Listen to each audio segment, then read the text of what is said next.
I actually think that this is kind of a historic entry point because all of the risk has been stripped off the asset. Like, you pretty much know Wall Street's going to embrace it, the U.S. government's going to embrace it, and banks in the U.S. going to embrace it, which means that all the other banks will embrace it. You already know all those things, and yet the market is really skittish based upon concerns about tariffs, you know, the disposition of the U.S. economy, the interest rate forward graph. And so you see the interest rates have pulled in 30, 40, 50 basis points, and we're in this macro risk-off zone. When that flips, I think Bitcoin will rip forward with a vengeance. Michael Saylor sees Bitcoin at a historic turning point, with regulatory risks largely eliminated and institutional adoption on the rise. He believes Bitcoin's recognition as a decentralized commodity by the U.S. government and Wall Street solidifies its position as digital gold, making it the safest long-term investment. With its fixed supply of 21 million coins and increasing market adoption, Bitcoin stands out as the top-performing financial asset. Saylor argues that as macroeconomic conditions stabilize, Bitcoin will surge, outperforming traditional assets like stocks and gold, while strengthening portfolio returns. As government support and regulatory clarity grow, Bitcoin is poised to become the foundation of the digital financial system. Saylor urges investors to take advantage of this rare opportunity before mass adoption drives prices even higher. I actually think this is a historic inflection point for Bitcoin because all of the very important questions have been resolved to the satisfaction of the asset. The question is it a commodity or a security? That's really, really critical. The second question is there any other digital commodity? A third question is, how does the administration view it, right? There's always a question of, will it be copied, will it be banned, will it be hacked? So what we've seen over the past 12 months is we saw the spot ETFs approved. They were historically successful. Then we saw a red sweep. Now we see an administration where every single cabinet member is pro-Bitcoin. Every financial cabinet member, the head of the SEC, Treasury, and CFTC, pro-Bitcoin. And then the question is, will the administration be clear or ambiguous? Well, Trump created the Strategic Bitcoin Reserve, very clear. And then he hosted the Digital Assets Summit Friday about a week and a half ago. And then that night, the crypto czar David Sachs went on television. And in an interview on television, he said that Bitcoin is the only crypto asset recognized as decentralized by the administration. Well, that's code word if you understand the law, understand securities law, understand finance. If that's the only asset decentralized, that means that the only crypto commodity recognized by the United States government and therefore by the entire financial establishment is Bitcoin. Ergo, Bitcoin has emerged as digital gold with the endorsement of the U.S. federal government, with the endorsement of Wall Street. That's what David Sachs said on television. David Sachs reports to the President of the United States, and what he said was, this is the one we recognize as decentralized. Bitcoin is special. We're going to hold it forever. We're never going to sell it. Okay, that's clarity, right? If you're looking for the crypto gold, or a digital gold or a digital capital asset that's a store of value, that's Bitcoin. I'll make one legal point. The legal point is it is illegal to capitalize a public company on a security.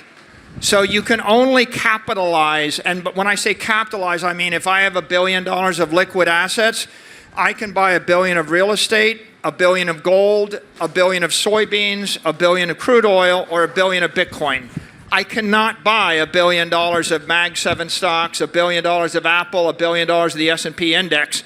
And so the fact that Bitcoin is recognized as a commodity and the only crypto commodity it creates a very safe haven for any public company or public company investor looking for the winner. And what's the implication? It's this.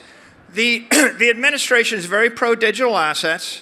In my opinion, when the dust settles, there's going to be digital commodities, of which Bitcoin is the only universally acknowledged one.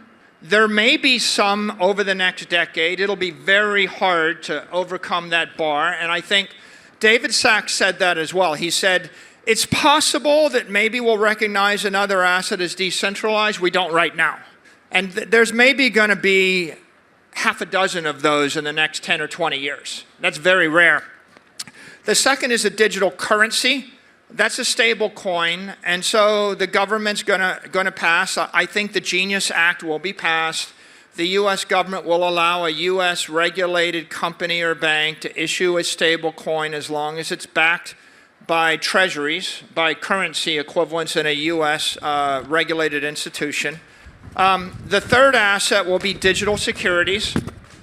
That's tokenized stocks and bonds. I think you'll have to be a regulated entity. BlackRock will issue digital securities. You'll get a digital share of Apple or a digital ETF. And they'll circulate 24/7, 365. And then the last will be a digital token. And a digital token will be the lowest threshold. Anybody can launch a token. It won't be a security. It will stop short in the utility that's deemed legally a security. Right now, the SEC is going through an elaborate set of meetings to determine what constitutes a security. Trump coin will not be a security. We know that. Sachs has even said that. It's likely going to end up being deemed a token. And I think if I'm in the crypto industry, the takeaway is the only thing where you've got regulatory clarity, if you're going to put $1 billion bet on right now, the only thing you would do is put $1 billion bet on Bitcoin as a long-term store of value. That is clear. The president said he wants the digital assets framework on his desk by August at the White House a week and a half ago. I think you will have clarity that will be passed into law and signed by the president sometime in 2025 that will create a very clear path for digital currency, digital tokens, and digital securities. They're coming. But right now, the real news of the past 2 weeks is there's one digital commodity endorsed by the U.S. federal government. Michael Saylor believes Bitcoin has reached a critical moment where major uncertainties have been resolved and institutional adoption is inevitable. With the U.S. government and Wall Street embracing Bitcoin as a decentralized commodity, he sees it as the most secure and valuable financial asset. Unlike traditional commodities or securities, Bitcoin's fixed supply of 21 million coins and growing regulatory clarity make it a unique and powerful store of value. As economic conditions shift and interest rates stabilize, Saylor predicts Bitcoin will surge, outperforming traditional investments like stocks and gold. He sees this period as a rare opportunity for investors to enter before institutional capital floods the market.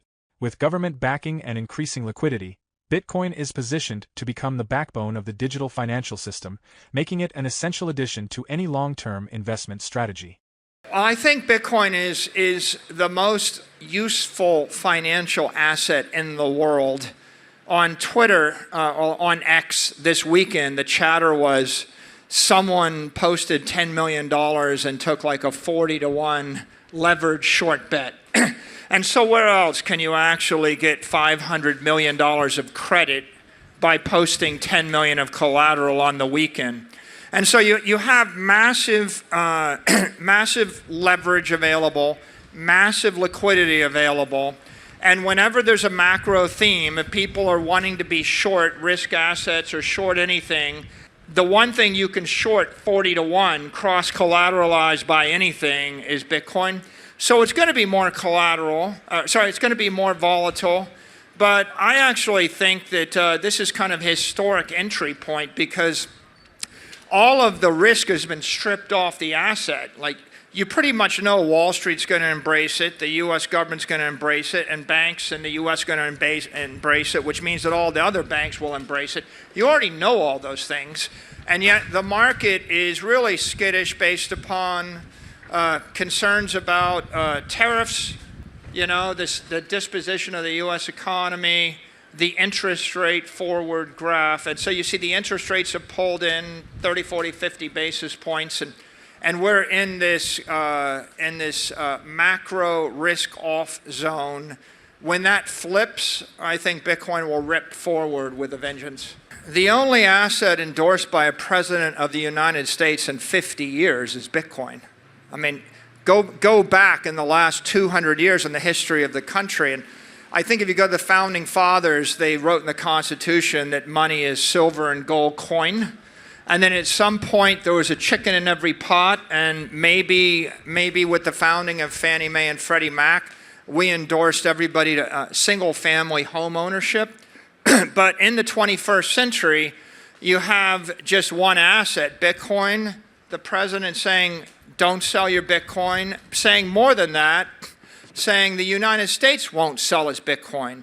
And so everything else you put your client into, if the US government seized any other security that you sold to a client, if they seized any collectible, any art, any real estate, they would sell it. The only thing that the US government won't sell if they are to seize it is Bitcoin. And so what do I think about suitability? I think that you've got the president telling you, you've got David Sachs telling you, you've got Scott Bessent on television this weekend saying, we're going to be the leader in digital assets.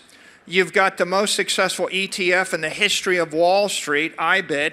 You've got $140 billion of capital flowing into spot ETFs in 12 months. And you've got Bitcoin outperforming everything in everybody's portfolio. And you have the most successful commodity in the history of the world, right? Every other commodity, by the way, is a dog, right?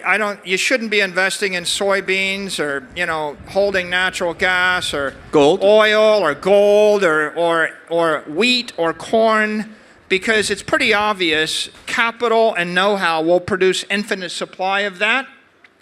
Bitcoin's the only commodity with a hard cap of 21 million. And so on one hand, a commodity has so many legal advantages. You can market it, you can hold it, you can capitalize a country on it and a company on it. And so it's a big advantage to be a commodity over security, but the only commodity that's going to outperform the S&P index and the cost of capital is Bitcoin. And so right now, something nobody else knows. If you basically take advantage of that knowledge, I think you make your clients a lot of money. I mean, I think over the last decade, Bitcoin's had the best Sharpe ratio. And there's been tons of statistical studies that said if you put 1%, 2%, 3% in a portfolio, it improves the performance of the portfolio and improves the Sharpe ratio of the portfolio. It's kind of like sucralose. It's like this universal sweetener. It just makes everything sweeter. Bitcoin's been running about a 60 ARR, 60 vol for the past 4 to 8 years.